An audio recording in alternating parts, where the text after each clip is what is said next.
Okay, so I am back. I've welded both washers into that pipe, and I have the pipe all the way up over the exhaust, or over the axle. I hooked up my battery, because you're not supposed to weld with the battery connected. And I'm going to fire it up, and it is what it is. I did find that hanger, and I see that there's a hole right there. And I was thinking, if I weld the hanger right here and then put like a Z-bend in this, that will also help with the vibrations.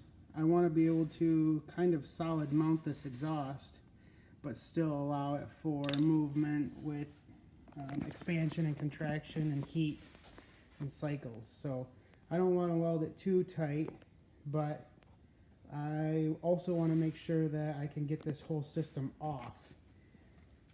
So it only needs to slide off maybe 1.5 inches off that. And I made sure there's room here. And I believe I'll be able to just wiggle the entire system that way.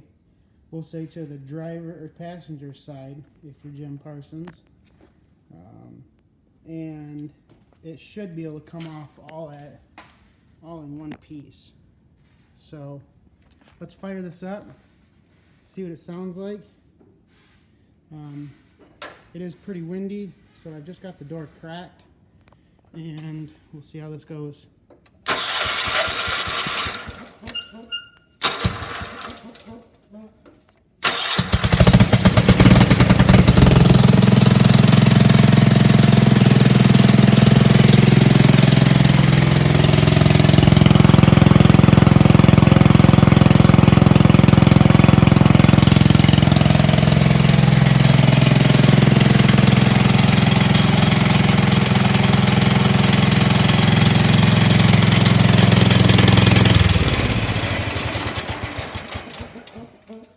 You know, I think I can live with that.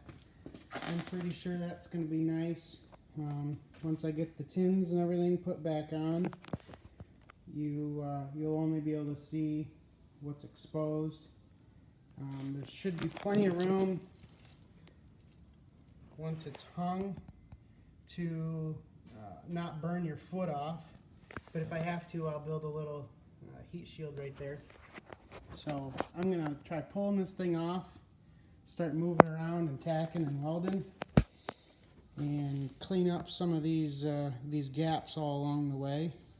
But otherwise, Steve's exhaust system, the whole length of it is done.